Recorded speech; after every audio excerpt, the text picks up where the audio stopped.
Hanya di dalam nama Yesus Tuhan kami berdoa ucap syukur Bapa. Haleluya, amin. Terima kasih Tuhan. Kasih menjadi melayani bagi kami ya Bapa. Mari kita angkat pujian. Belum pernah ada Tuhan kasih seperti ini.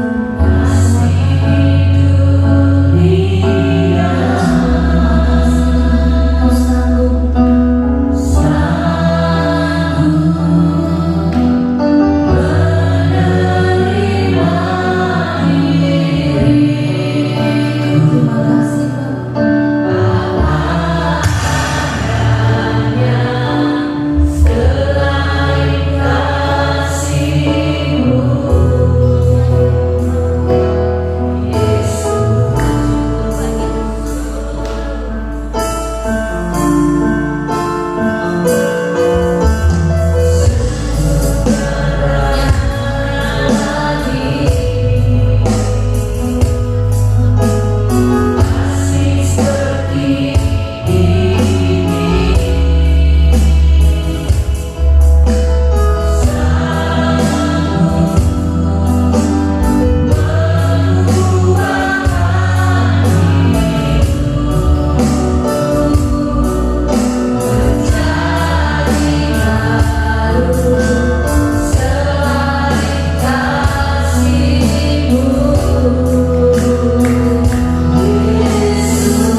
menyampaikan isi hatimu Bapa. Terima kasih Tuhan, kami siap menerima berkat-Mu Bapa. Dalam nama Yesus Tuhan kami berucap syukur, haleluya, amin. Sedang duduk kembali jemaat Tuhan.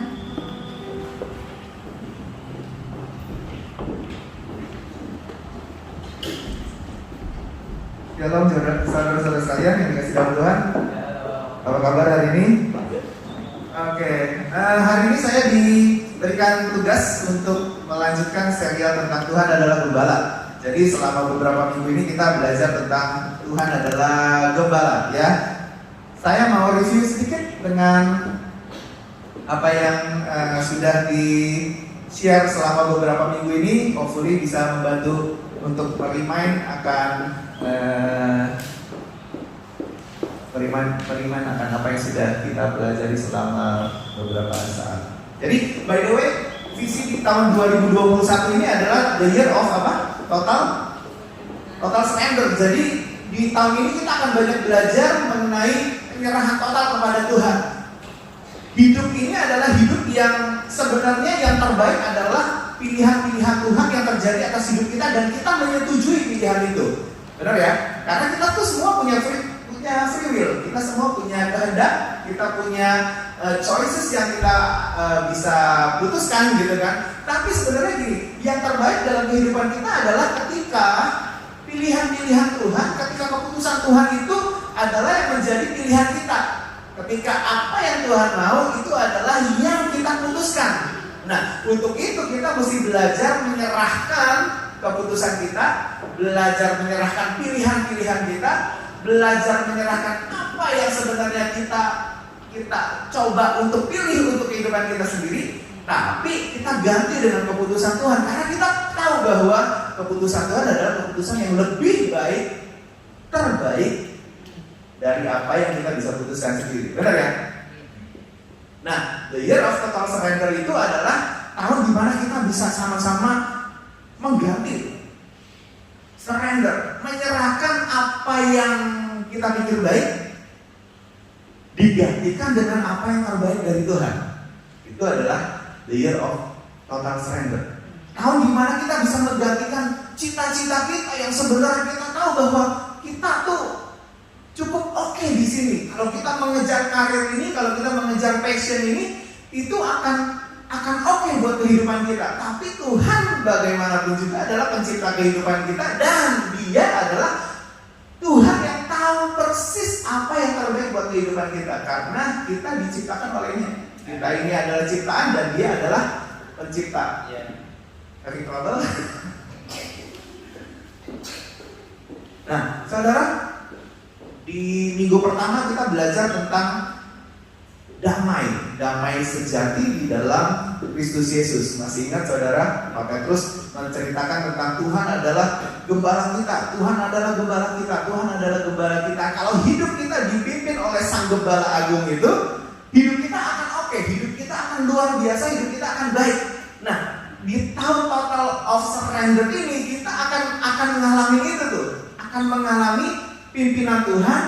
Karena gini, kalau kita menyerah, Tuhan itu akan mulai leading kita. Tuhan akan mulai mengambil alih navigation, ya. Tuhan akan mulai ambil alih directionnya, sehingga kita berkata, Tuhan, selama ini aku jalan pakai pikiran aku, selama ini aku jalan pakai kepintaran aku, selama ini aku jalan pakai apa yang aku coba bisa buat dalam hidup aku. Sekarang ini di tahun the year of total surrender ini, aku mau serahkan navigasi itu kepada Kau, dan Tuhanlah yang memimpin seluruh perjalanan di tahun ini sehingga aku mengalami hal-hal yang terbaik di tahun ini. Amin, saudara. Itu yang kita mau coba untuk lakukan di tahun ini. Nah, kita diajari bagaimana Tuhan adalah gembala kita. Tuhan adalah gembalaku, takkan kekurangan aku. Benar ya? Ia membaringkan aku di padang yang berumput hijau. Ia menyegarkan jiwaku. Ia menuntunku ke air yang tenang oleh karena namanya. Benar ya? Kita sudah belajar begitu banyak hal tentang itu. Di minggu yang pertama kita juga belajar bahwa Dia Tuhan yang self-immutable. Gitu ya kalau nggak salah ya. Pronunciation saya begitu ya. Kita belajar Dia adalah Tuhan yang transenden, berdaulat luar biasa atas hidup kita. Kalau kita izinkan Dia berdaulat. Sekali lagi, manusia punya pilihan.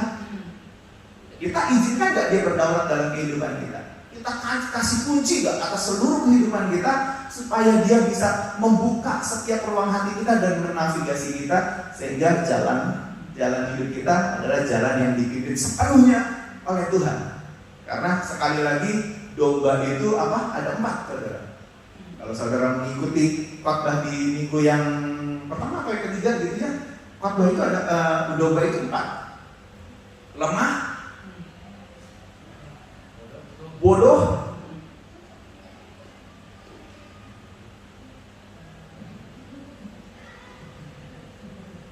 wah berhenti di 2.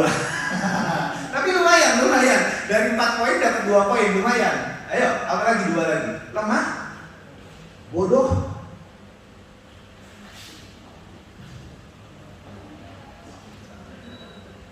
tak berdaya. Apa lagi? Apa diulang ya Bapak ya? Wah, udah ada yang mulai buka-buka. Catatan, lumayan. Berarti ada yang nyatet. Masih belum bisa nih? Kalau situ nggak bisa, saya ingin trouble. Oke, jadi domba itu ada 4. Lemah, bodoh, tak berdaya, dan tak tahu arah. Domba itu nggak tahu arah, makanya dia perlu gembala. Binatang yang perlu senantiasa diajarin jalan sini ya, jalan situ ya, itu domba gitu. Domba itu dikatakan bahwa dia nggak punya kekuatan apa-apa. Dan sebagai umat Kristen kita diibaratkan sebagai domba. Makanya Tuhan bilang, gembalakanlah domba-dombaku. Aku adalah gembala yang agung. Karena memang posisi kita sebagai manusia tanpa direction daripada Tuhan, tanpa navigasi dari Tuhan, itu kita benar-benar gak tahu arah. Sesat aja udah, lemah aja, bodoh aja, dan tidak berdaya aja udah. Makanya orang yang di luar Tuhan, kita harus mengakui bahwa keputusan-keputusannya adalah keputusan-keputusan yang sangat bodoh. Walaupun dunia mungkin mengakui bahwa keputusannya ini luar biasa, hebat, luar biasa.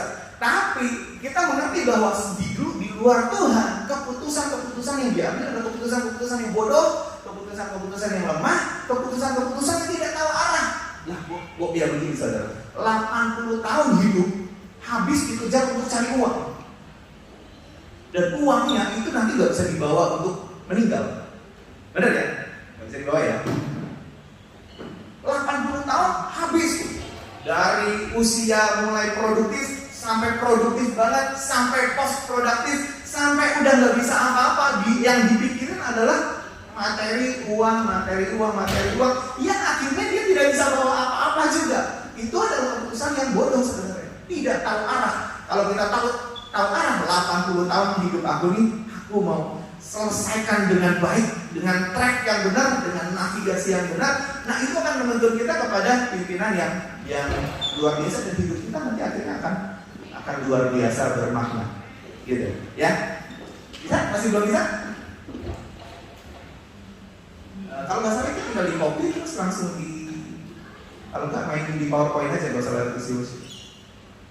Lalu di minggu yang kedua Pak Greg itu berkata soal gini, orang-orang yang hidupnya dipimpin oleh Tuhan itu hidupnya pasti punya doa dan puji-pujian. Pasti punya doa dan puji-pujian. Ingat cerita tentang Daniel di kandang singa, di gua singa, ingat ya? Kenapa dia bisa begitu? Karena dia terbiasa untuk berdoa, terbiasa untuk menyembah Tuhan, terbiasa untuk memuji Tuhan, terbiasa untuk melakukan menyenangkan hati Tuhan itu sudah terbiasa gitu. Sehingga ketika dia dihadapkan kepada suatu masalah hidup atau mati, dia tetap mengerjakan itu karena kebiasaannya itu adalah kebiasaan yang dia bangun sejak lama sekali, sehingga waktu ada masalah itu dia tetap kuat. Doa, pujian dan penyembahan. Ciri yang kedua adalah apa? Ada yang catat gak khotbahnya Pak Greg? Orang yang hidupnya dipimpin oleh Tuhan akan mengalami apa? Nah, udah mulai. Apa tuh? Kau Yeri? Siapa sih? Tadi bilang, Bapak yang di belakang. Ketenangan. Hidupnya akan mengalami ketenangan walaupun berbagai macam badai persoalan. Wah, lagu tadi bagus ya. Di saat badai bergelora, ku akan tenang bersama. Luar biasa ya lagu itu. Masalahnya kita bisa tenang nggak waktu ada badai? Kalau hidup kita dipimpin oleh Sang Gembala Agung, hidup kita akan bisa tenang. Benar? Ya, jadi pastikan gitu. Kita harus punya ketenangan karena Tuhan itu yang memimpin kehidupan kita. Kalau kita menyerahkan navigasinya kepada Tuhan, pasti hidup kita akan tenang. Ya, kalau hidup kita belum tenang, berarti ada porsi-porsi khawatir yang kita sebentar lagi kita akan lihat. Hopefully bisa dibuka PowerPoint-nya supaya lebih membantu. Ada porsi-porsi yang kita belum izinkan Tuhan untuk mengambil alih navigasi. Tapi kalau seluruh the year of total surrender itu kita berikan kepada Tuhan, pasti hidup kita akan jauh lebih tenang. Amin.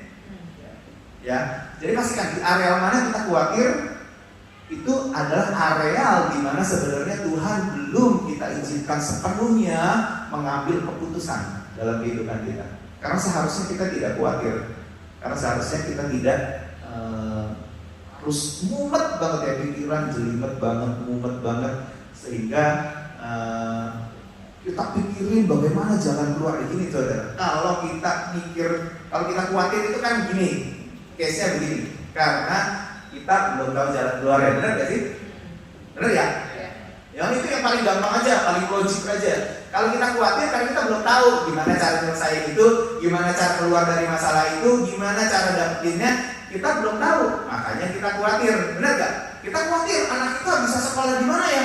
Kalau kita udah tahu ada sekolah yang pasti menerima dia dan sekolah itu adalah sekolah yang baik buat dia, kita nggak perlu khawatir, benar nggak? Kalau sudah dijamin misalnya, wah anakmu nanti kalau udah gede pasti sekolah ini pasti akan nanggung, pasti akan biayain, akan diurus, akomodasinya akan diurus semuanya gitu. Kita perlu khawatir nggak mengenai sekolah?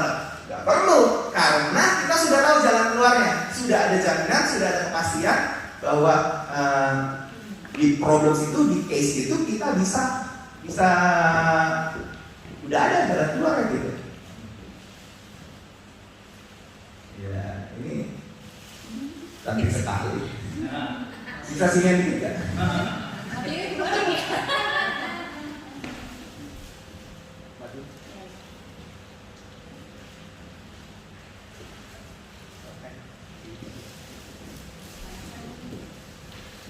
Jadi kalau di areal di mana masalah-masalah itu masih membuat kita khawatir, berarti besar kemungkinan bahwa kita belum tahu cara menyelesaikan masalahnya,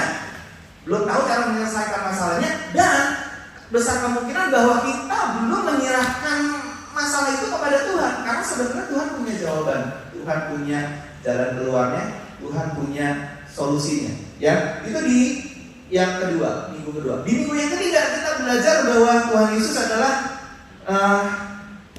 Tuhan yang memberikan kita rest. Ini daya ingat saya diuji juga. Tuhan yang memberikan kita rest, karena gak ada catatan, ini bukan catatan dulu. Tuhan yang memberikan kita rest. Ia membaringkan aku di padang yang berumput hijau, benar ya? Tuhan yang memberikan kita refresh. Tuhan yang menyegarkan jiwaku, benar ya? Lalu apa satu lagi?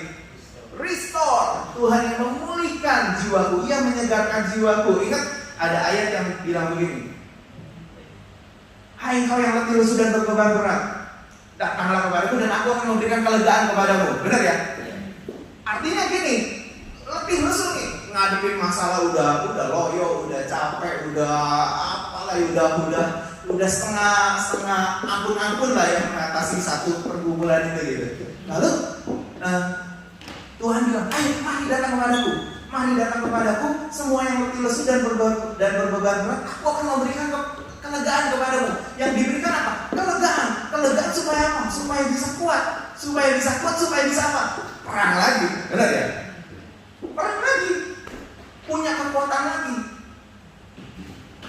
Rest, refresh, and restore. Tuhan kita adalah Tuhan yang luar biasa.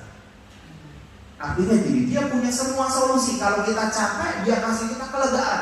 kalau ada sesuatu yang harus kita battle, kita perangi, kita capek, balik, recharge, refresh, restore tenaga kita, pemulihan hidup kita, dan akhirnya kita bisa kembali perang lagi dan menaklukkan peperangan itu. Saudara, itu di minggu yang ke-3 ada pertanyaan yang sangat serius yang Pak Petrus lontarkan. Apa yang mau kita serahkan kepada Tuhan di tahun ini? Apa yang mau kita serahkan kepada Tuhan di tahun ini?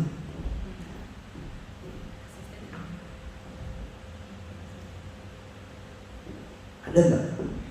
Kalau nggak ada, mungkin kita sudah berjalan sepenuhnya di dalam Tuhan, sudah dari tahun-tahun kemarin, Pak. Total surrender udah dari tahun-tahun kemarin. Nah, bagus itu gitu.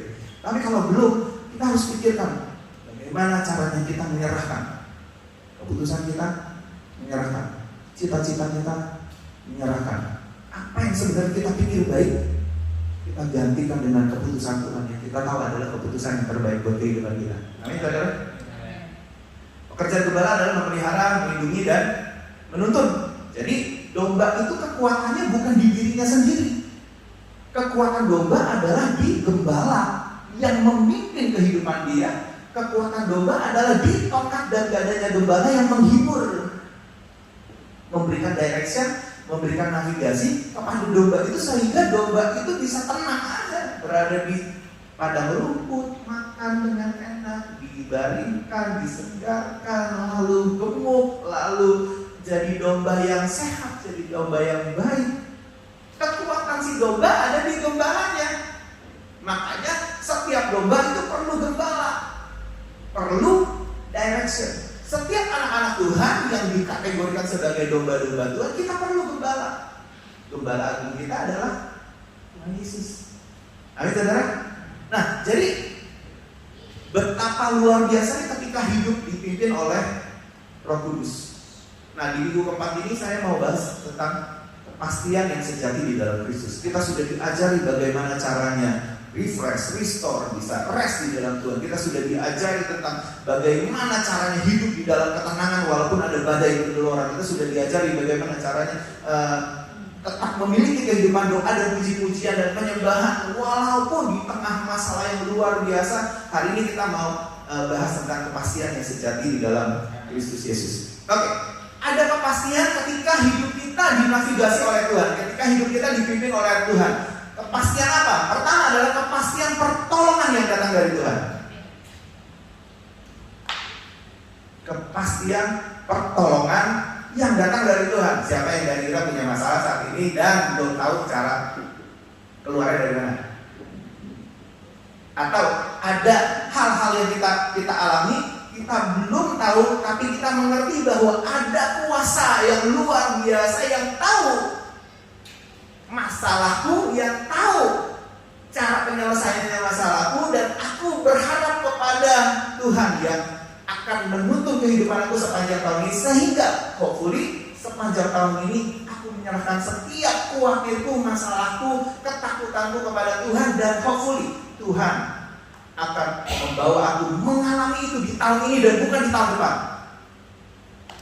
Kita harus punya mindset seperti itu, karena sisi itu punya berkatnya sendiri. Orang yang melakukan sisi akan mengalami berkatnya itu sendiri. Kalau tahun ini kita diajari the year of total surrender, artinya kalau di tahun ini kita cepat-cepat menyerahkan hidup kita kepada Tuhan, kita akan mengalami blessing yang ada di balik pengerjaan visi itu. Ya, oke, ayatnya di mana? Mazmur 23 ayat 4 bilang begini. Sekalipun aku berjalan dalam lembah kekelaman, aku tidak takut bahaya sebab Engkau besertaku. Gadamu dan tongkatmu itulah yang menghibur aku. Bahasa Inggrisnya bagus. Even though I walk through the valley of the shadow of death, I will fear no evil. For you are with me, your rod and your staff, they comfort me. Even though I walk through, artinya aku lewat lembah kekelaman, aku lewat lembah kematian, aku lewat lembah kesukaran. Berarti lewat. Kalau lewat bisa mampir, bisa jalan di tengahnya nggak bisa ya? Bisa, lewat. Teman-teman kita dulu pernah terperangkap pulang dari Wolonggong itu terjebak bus air. Lewat.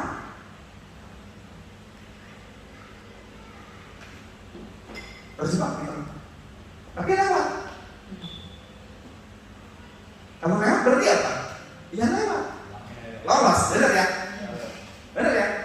Nah, even though I walk through the valley of the shadow of death, walaupun sekalipun aku berjalan di dalam lembah kekelaman, dan masalahku ini adalah masalah hidup mati seperti Daniel, seperti Sadrak, Mesak, dan Abednego di dapur perapian, ya, kita bisa melewatinya. Walk through the valley of the shadow of death. I will fear no evil. Aku tidak takut bahaya karena Tuhan beserta kita. Nah, kalau kita mengizinkan Tuhan menyertai kehidupan kita, menjadi navigasi dalam kehidupan kita, kita nggak akan takut bahaya. Walaupun seberat apapun masalahnya, seberat apapun case-nya, seberat apapun, sesusah apapun, sesulit apapun kelihatannya yang ada di depan mata untuk bisa conquer the case gitu kan. Sebenarnya kalau kita izinkan Tuhan menavigasi kehidupan kita, menjadi Tuhan yang memimpin kehidupan kita, kita sebenarnya tidak perlu takut karena Tuhan beserta kita. Amin, saudara. Karena Tuhan itu punya cara untuk menolong kita, dan kadang-kadang yang kita tahu adalah satu cara, dua cara, tapi Tuhan itu punya banyak sekali cara untuk menolong kita. Amin.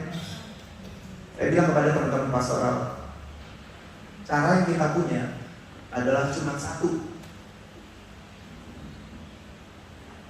Cuma satu, kita tahu caranya.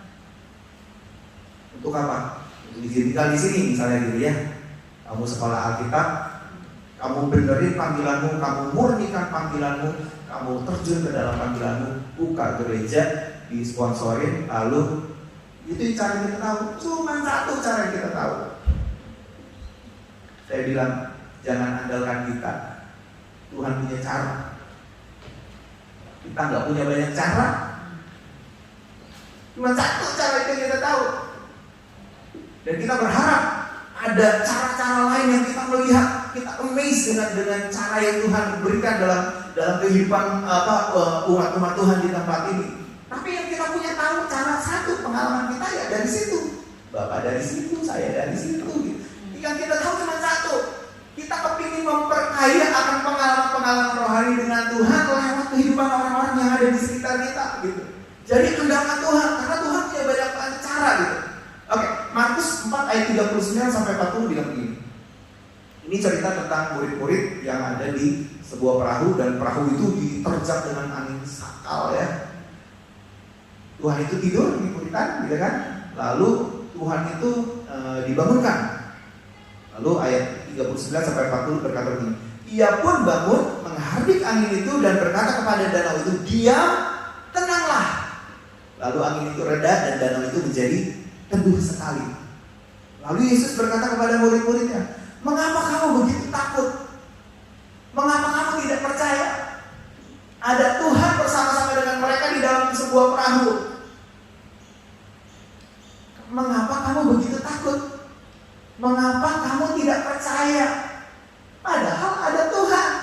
Banyak orang Kristen yang punya Tuhan, tapi masih takut ketika menghadapi case-case-nya. Masih takut ketika menghadapi masalah-masalahnya. Banyak anak Tuhan itu punya Tuhan, tapi masih belum bisa percaya bahwa Tuhan punya jalan keluarnya. Nah, hopefully di tahun ini kita menyerah total di sama Tuhan. Berserah total kepada Tuhan. Tuhan, kalau aku belum bisa lihat jawabannya, kalau aku belum bisa lihat solusinya di mana ya Tuhan? Udah Tuhan, Tuhan yang ambil alih. Aku akan ikut jalan 100%. Kau suruh aku kiri, kau suruh aku kanan. Kau suruh aku loncat. Kau suruh aku duduk dulu. Pokoknya Tuhan navigasi hidup aku. Sehingga ada jalan keluar. Karena Tuhan itu adalah Tuhan yang punya jalan keluar. Diterjang angin sakal itu, biasanya harus menunggu sampai benar-benar ya lewat angin sakalnya itu.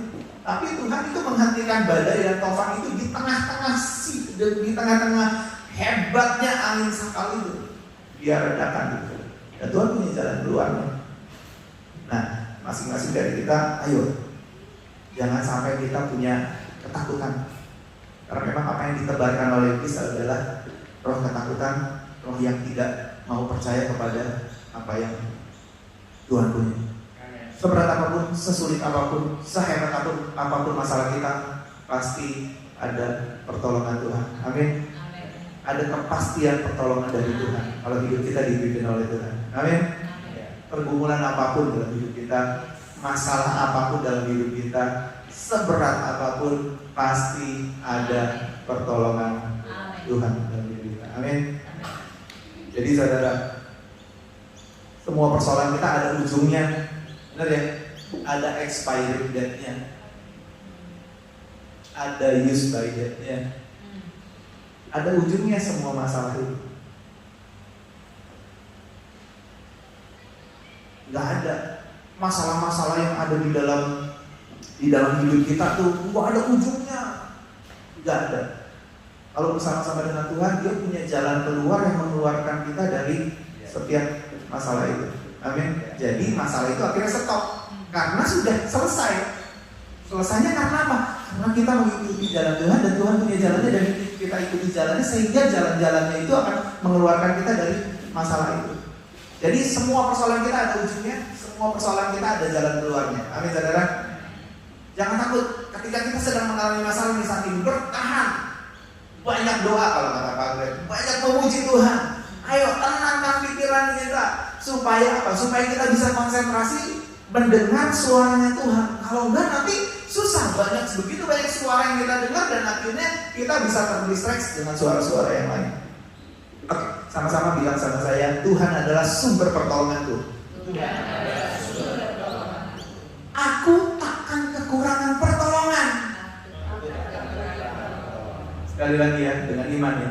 Apalagi kita yang sedang lagi dalam pergumulan luar biasa, doa bertahun-tahun belum dijawab, belum tahu caranya seperti apa Tuhan menjawab doa kita. Katakan sama-sama, Tuhan adalah sumber pertolonganku. Aku takkan kekurangan pertolongan. Lumayan membagikan iman.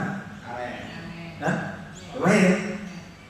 Belum kelihatan sih cara nyelesain masalahnya bagaimana, tapi tenang aja. Ketika tahun ini Tuhan menavigasi hidupku, Tuhan adalah Tuhan yang menjadi sumber pertolonganku. Aku tidak akan kekurangan pertolongan. Tuhan yang jadi sumber pertolonganku. Aku tahu Tuhan, aku butuh ditolong di area ini Tuhan. Untuk itulah Tuhan Engkau hadir sebagai Tuhan yang menjadi sumber pertolonganku. Dan aku tahu bahwa pertolonganku tidak nampak dalam hidupku. Aku tahu pertolonganku pasti akan terjadi tepat pada waktunya Tuhan. Tuhan tidak pernah terlambat. Tuhan pasti akan menyertakan pertolongannya dalam hidup kita. Amin. Sekali lagi, sama-sama saya dengan kuat. Tuhan adalah sumber pertolonganku. Aku takkan kekurangan pertolongan. Gak akan kita kekurangan pertolongan kalau tahun ini kita berserah kepada Tuhan. Amin saudara.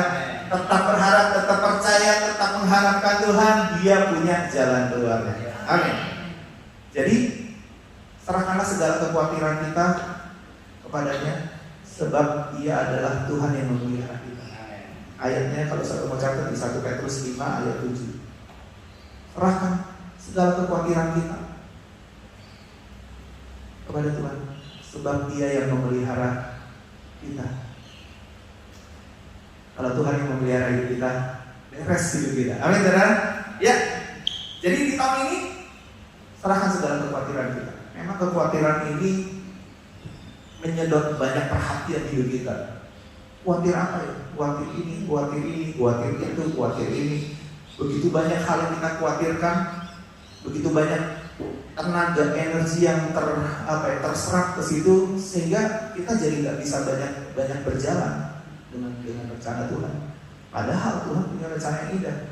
Dan step pertama adalah mengeluarkan kita dari dari masalah itu, dan Tuhan mau menyediakan jalan pertolongan itu, jalan keluarnya itu tuh. Tuhan mau menyediakan itu. Cuma sometimes kekhawatiran kita itulah yang menjadikan diri kita terdistract. Tuhan sudah sediakan jalannya, kita masih jalan dengan cara ini, jalan dengan cara ini, sehingga kekhawatiran kita justru makin bertambah dan bukan makin berkurang. Di tahun ini mari kita serahkan segala kekhawatiran kita kepada Tuhan, sebab Dia Tuhan yang memelihara hidup kita. Amin ya. 1 Petrus 5 ayat 7. Oke. Lalu yang kedua, pertama adalah kepastian pertolongan dari Tuhan. Jadi gini, kalau ada masalah, kalau ada problem yang kita nggak lihat sendiri. Kalau problem itu datang, gitu kan? Problem itu datang karena memang ada battle yang harus kita menangkan, harus kita perjuangkan, harus kita lawan gitu. Itu ayo kita percaya bahwa pertolongan ini akan datang dari Tuhan tepat pada waktunya dalam kehidupan kita. Sehingga aku gak perlu khawatir, pasti ada jalan keluar, pasti ini ada ujungnya, pasti Tuhan Yesus ada menyertai. Oke, yang kedua adalah kepastian kemenangan dari Kristus. Bukan hanya ditolong, tapi umat Tuhan yang tahun ini mau dipimpin untuk dinavigasi oleh Tuhan, pasti ada kemenangan demi kemenangan yang terjadi di tahun ini. Amin, saudara. Kepastian kemenangan. Mazmur 23 ayat 5 sampai 6 berkata begini. Engkau menyediakan hidangan bagiku di hadapan lawanku. Benar ya? Engkau mengurapi kepalaku dengan minyak, pialaku penuh melimpah. Kebajikan dan kemurahan belaka akan mengikuti aku seumur hidupku, dan aku akan diam dalam rumah Tuhan sepanjang masa. Mazmur 23 ayat 5 sampai 6. Ya. Roma 8 ayat 37 berkata begini. Tetapi dalam semuanya itu kita lebih daripada orang-orang yang menang oleh Dia yang mengasihi kita. Jadi takdir kita sebenarnya takdir kemenangan. Orang Kristen itu memang orang yang dipimpin oleh Tuhan, itu memang takdirnya adalah mengalami kemenangan.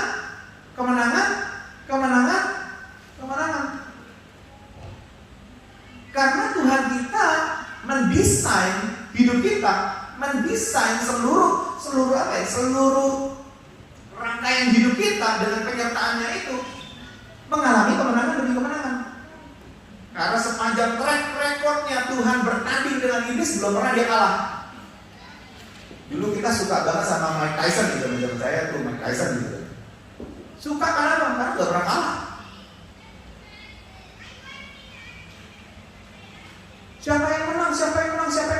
Jawabannya sudah pasti, Mike Tyson. Gak pernah kalah. Benar ya? Nah ini track recordnya Tuhan ketika bertanding dengan iblis, belum pernah Tuhan kalah.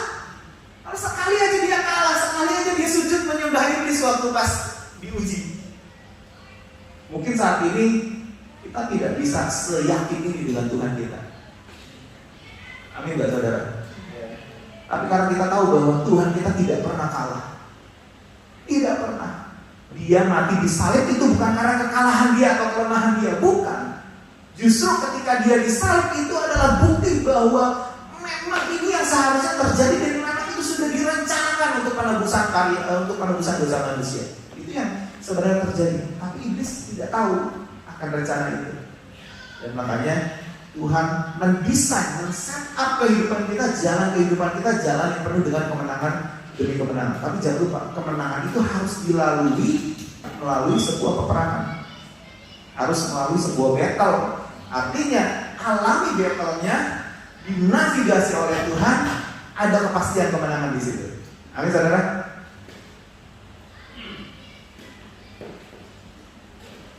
Kalau menghadapi suatu masalah, kita yakin kita menang gak?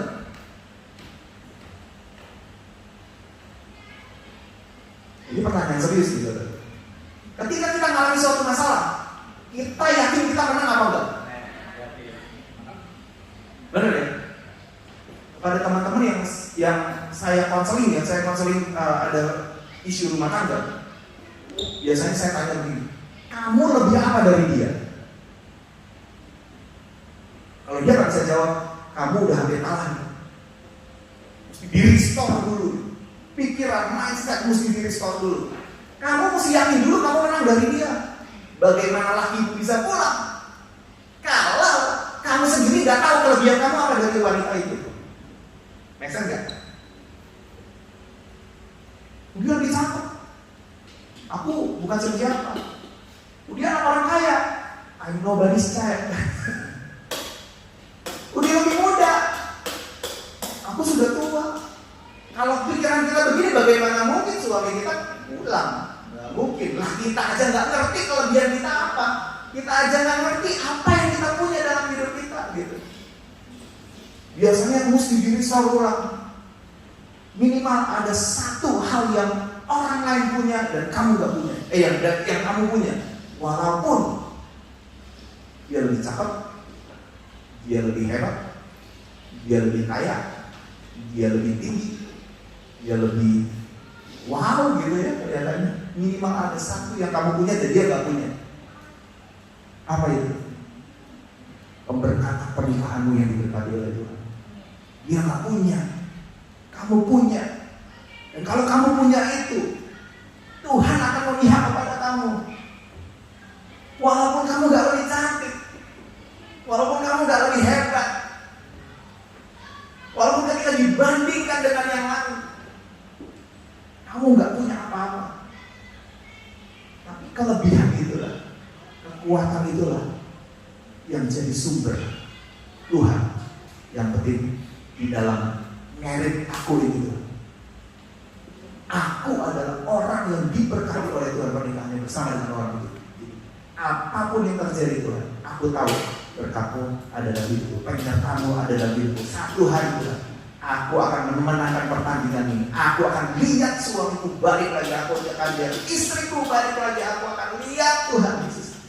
Karena aku mau total surrender dengan kau. Itu mesti dipulihkan dulu tuh. Karena kalau kita mikir semua udah kalah aja ya repot. Bener gak? Make sense gak sih saudara? Kita mesti yakin menang dulu untuk dapat kemenangan. Kalau kita nggak yakin kita menang, bagaimana mungkin kita bisa menang? Benar ya? Saudara, ada kepastian kemenangan ketika hidup kita mau dipimpin oleh Tuhan. Karena desain Tuhan adalah desain yang dimana umatnya mengalami kemenangan demi kemenangan. Pialaku penuh melimpah. Nah, kita mau bahas kalimat itu. Pialaku penuh melimpah. Ketika Alkitab bicara soal piala itu ada dua konotasi. Yang pertama adalah konotasi yang baik, yang kedua konotasi yang tidak baik. Misalnya piala itu yang tidak baik dulu ya, yang tidak baik itu seperti kayak cawan. Piala itu seperti kayak cawan. Cawan murka Tuhan, cawan iblis sudah hampir penuh. Nah itu adalah konotasi-konotasi yang di dalam kalimat itu dipakai untuk mengisi sesuatu yang tidak baik gitu. Tapi di dalam Mazmur 23 ini, pemazmur Daud itu berkata begini, pialaku penuh melimpah. Pialaku penuh melimpah artinya apa? Di ayat selanjutnya, di ayat yang sama kita bisa lihat bahwa pialaku penuh melimpah itu yang penuh apa? Berkat, kebaikan Tuhan, sukacita, segala yang baik. Itu yang diperlukan oleh Tuhan. Oke, sekarang saya mau ajak berlogika aja. Sukacita itu didapat oleh orang yang menang atau kalah? Menang, benar ya? Menang atas sesuatu pertandingan akan mendatangkan sukacita dalam hidup kita. Benar ya? Segala hal yang baik. Kalau kita bisa menyadari bahwa Tuhan segala sesuatu baik sekali kau berikan dalam kehidupan aku, itu cerita orang yang menang loh. Benar ya? Kebaikan, kebajikan Tuhan mengikuti aku seumur hidupku. Itu cerita orang yang menang loh. Bukan cerita orang yang kalah. Di dalam Tuhan ada kepastian kemenangan. Nanti saudara, ada kepastian kemenangan. Jadi berkat, sukacita dan segala yang baik itu disiapkan bagi Tuhan, bagi kehidupan kita, sehingga kita bisa mengalaminya. Tuhan mau berkata begini loh, ayo menang and environment-nya sudah menang. Aku Tuhan yang tidak pernah kalah. Aku Tuhan yang tidak pernah gagal. Belum pernah sekalipun di defeated by the evil. Belum pernah sekalipun aku kalah. Kalau kamu ikut aku, dinavigasi oleh Tuhan, pasti kamu akan ngalamin hal yang sama. Kemenangan demi kemenangan. Pialamu nanti akan penuh melimpah. Piala kita sebagai orang yang mengikuti kehendak Tuhan akan penuh melimpah. Berkat, sukacita, kebajikan, kemurahan akan mengikuti seumur hidupku. Kenapa seumur hidupku? Nah, ini pertanyaan yang bagus. Kenapa seumur hidupku? Kenapa, saudara? Ada yang bisa bantu saya jawab? Kayaknya mesti ditanya satu-satu kayak Pak Glenn gitu ya. Pak Glenn kan tukang tanya satu-satu. Tolong Pastor Yuki bantu saya, pakai kalimat Pak Glenn. Tolong Pastor Yuki bantu saya. Kenapa seumur hidup mengikuti kita?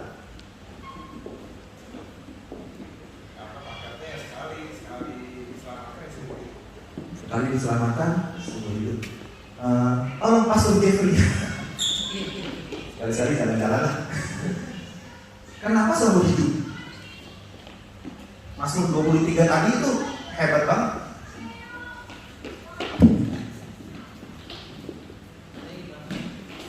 Kenapa kebajikan dan kemurahan, berkat, sukacita dan segala yang baik mengikuti kita seumur hidup kita? Kenapa?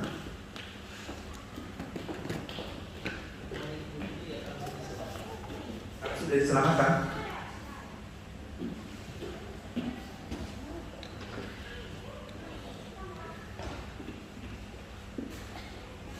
Kenapa mengikuti seumur hidup?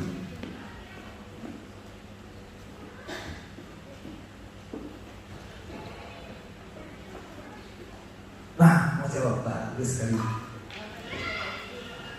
Karena sudah dari Tuhan. Janji Tuhan. Janji Tuhan gak pernah salah ya, gak pernah gagal, gak pernah meleset, gak pernah tidak tepat. Pasti tepat. Kenapa seumur hidup? Karena seumur hidup kita menang. Benar gak?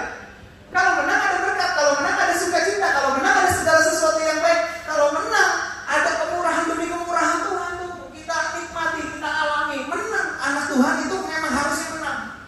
Ngadepin case apa menang, ngadepin case apa menang, ngadepin case apa menang, ngadepin masalah ini menang, menghadapi masalah itu menang. Karena kita punya Tuhan yang menang, undefeated. Gak dikalahkan, gak terkalahkan. Kalau kita ikuti rencananya, kalau kita ikuti rancangannya, maka semuanya itu akan mengikuti kita seumur hidup kita.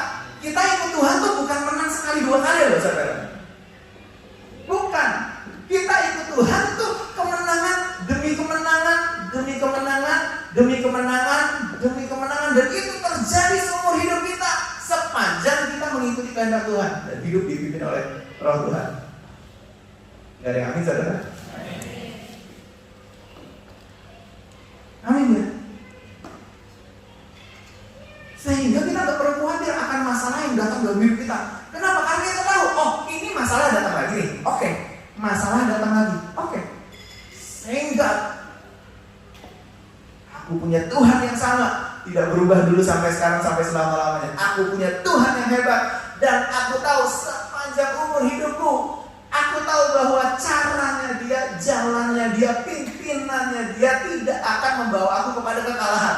Aku akan menang dan aku ketika aku dihadapkan kepada masalah ini yang aku tahu endingnya adalah kemenangan. Karena ada kepastian kemenangan yang Tuhan berikan dalam hidup kita. Amin. We serve the same God. Tuhan yang sama seperti yang Daniel sembah. Kita menyembah kepada Tuhan yang sama seperti itu. Seperti Tuhan yang Sadrak, Mesak dan Abednego sembah saudara. Kita punya Tuhan yang sama seperti Tuhan yang membawa Daud mengalami kemenangan demi kemenangan. Kita punya Tuhan yang sama seperti Tuhannya Bartolomeus yang berkata bahwa Tuhan, aku tahu Tuhan, aku pasti sembuh Tuhan, aku mau sembuh Tuhan, dan aku tahu Tuhan kau bisa menyembuhkan aku. Kita menyembah Tuhan yang sama. Ada kepastian kemenangan di dalam Tuhan. Amin, saudara. Jadi pastikan tahun ini kita melihat kemenangan demi kemenangan itu terjadi dalam kehidupan kita. Kemenangan demi kemenangan. Nanti ada kemenangan lain lagi. Nanti ada kemenangan lain lagi yang terjadi dalam kehidupan kita. Dan jadi seru kehidupan kita. Ketika hidup kita dipimpin oleh Tuhan, itu adalah the best life that we can really hidup di best life daripada apa yang kita bisa pernah cita-citakan. Ketika hidup kita dipimpin oleh Tuhan, Tuhan akan membawa kita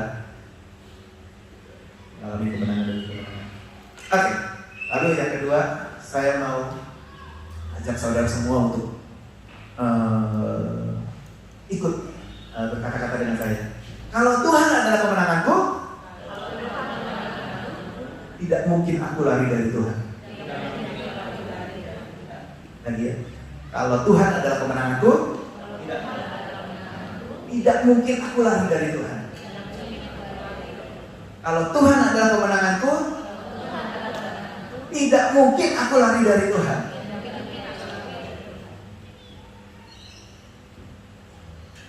Kenapa harus diingat terus-menerus? Tuhan adalah sumber kemenangan kita. Seperti tadi, Tuhan adalah sumber pertolongan kita.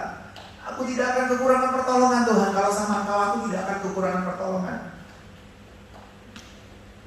Di janji yang kedua ini, Tuhan menjanjikan kemenangan. Tuhan adalah kemenanganku.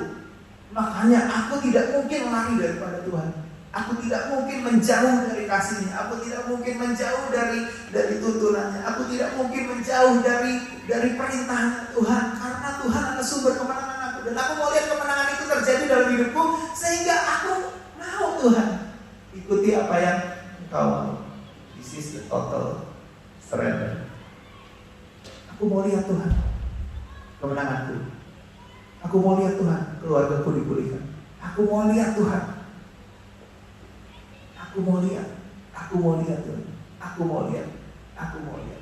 Sehingga nanti satu hari nanti kita bisa berkata begini, kecaplah dan lihatlah betapa baiknya Tuhan itu.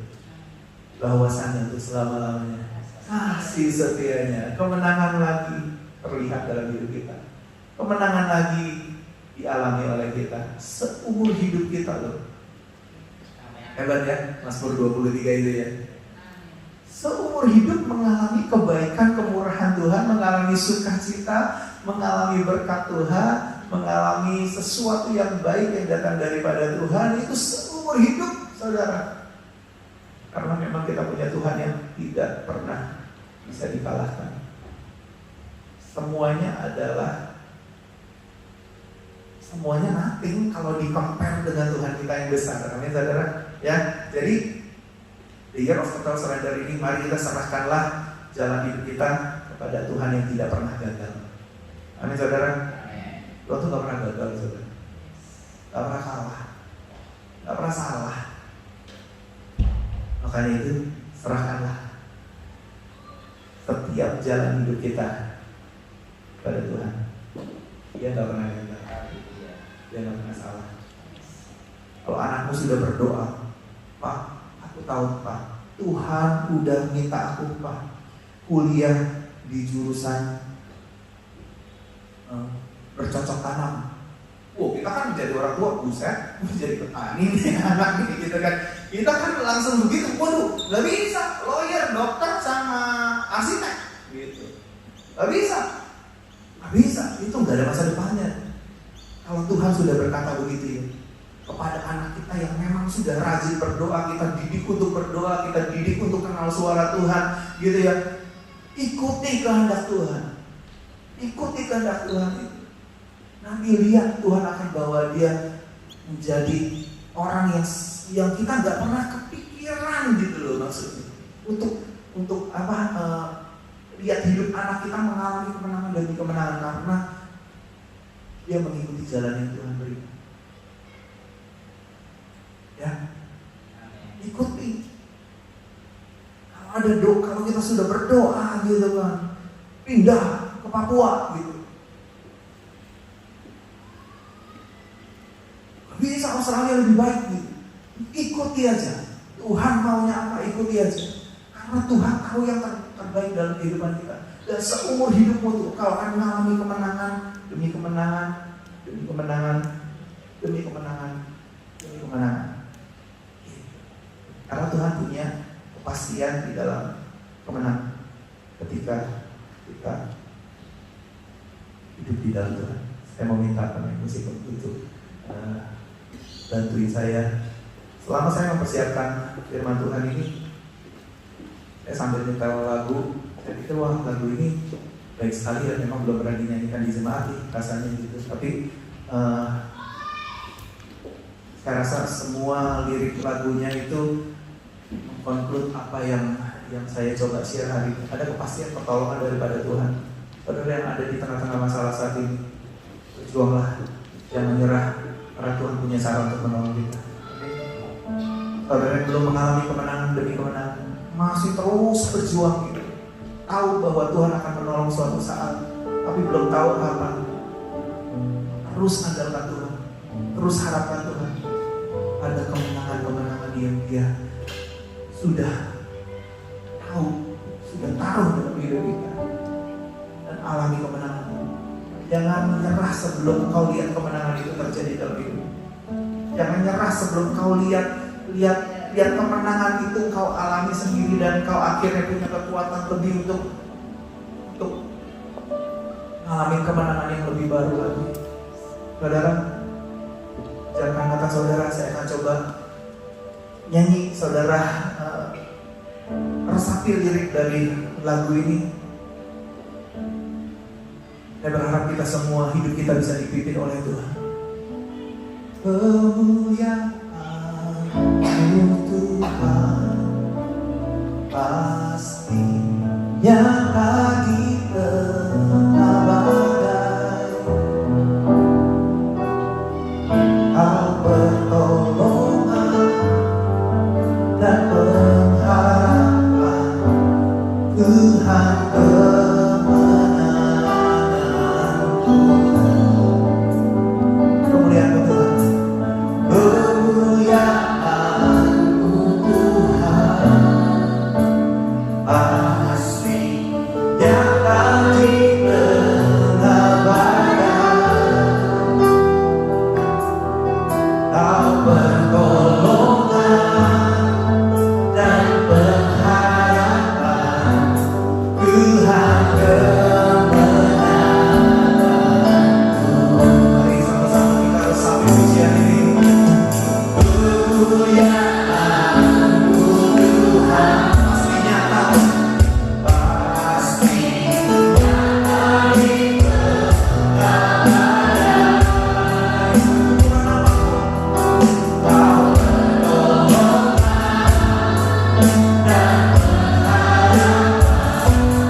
dalam keluarga kita ada di dalam tangan Tuhan.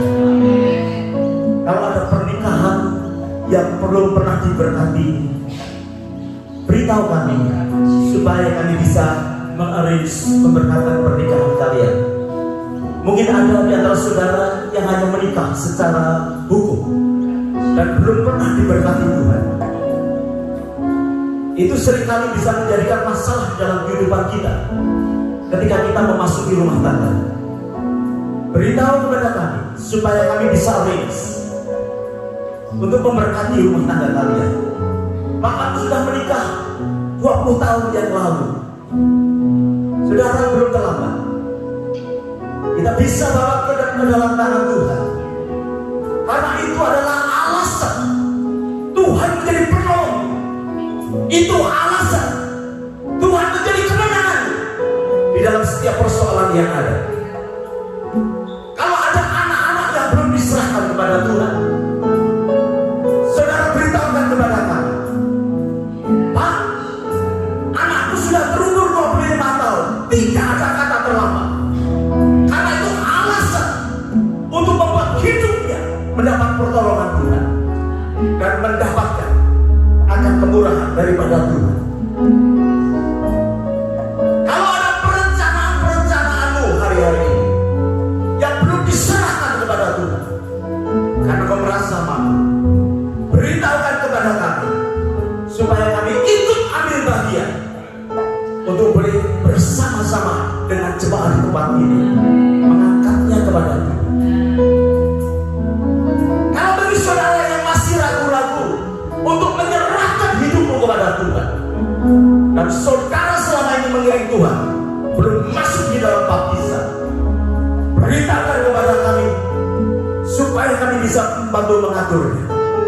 Karena itu alasan untuk menjadikan Tuhan bagi pertolongan dan menjadikan Dia kemenangan dalam hidup kita. Bapa di dalam surga, kami tahu hati kami tergetar hari ini ketika kami belajar tentang Tuhan adalah Gembala. Mungkin ini adalah minggu terakhir di bulan ini kami mempelajari bagian ini menjadi perspektif dalam kehidupan kami. Tapi kami tahu Kau sumber kemenangan kami dan Kau sumber pertolongan kami. Tidak ada yang bisa mengalahkan kami ketika Engkau memiliki hidup kami.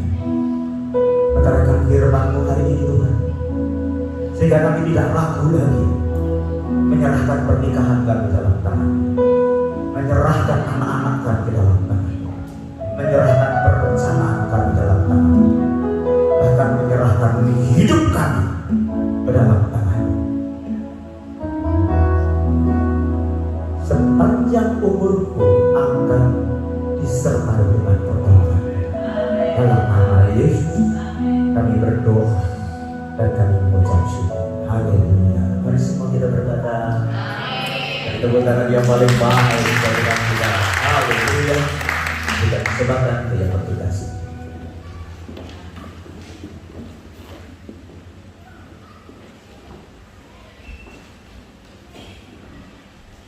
Shalom. Shalom. Selamat hari Minggu dan juga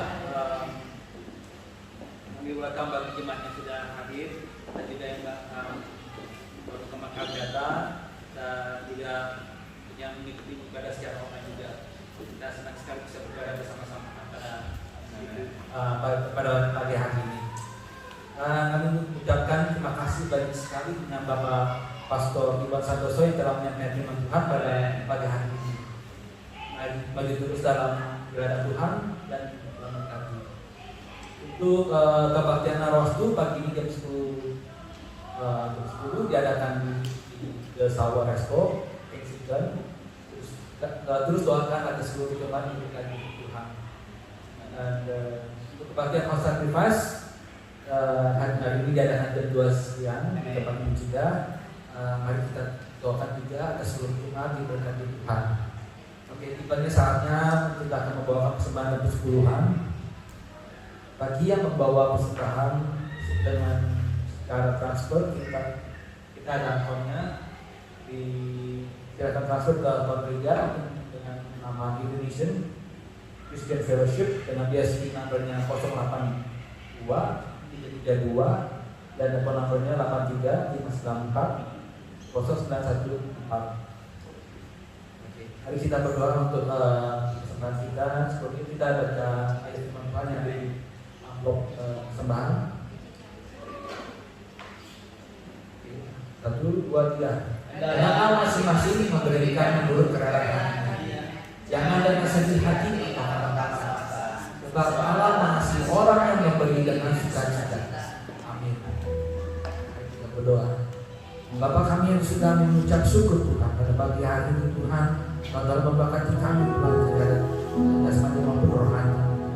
Terima kasih ya Tuhan, namun atas firman Tuhan yang Kau berikan pada pagi hari ini. Biarkan kami terus menyerahkan hidup secara total kepada Engkau Tuhan. Terima kasih Tuhan. Dan kami juga mengucap syukur Tuhan sepanjang minggu ini Tuhan Kau telah memberkati kami Tuhan maupun secara keuangan kami. Tiba saatnya Tuhan kami akan memberikan persembahan kami mengucapkan syukur dan penuh sukacita. Di dalam nama Tuhan Yesus Kristus kami berdoa. Haleluya. Amin.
Seorang hamba Tuhan sedang berkhotbah di depan, kemudian fasilitasinya berhenti. Waduh, itu tantangan yang luar biasa. Saya harap dia tidak putus asa dari saudaranya.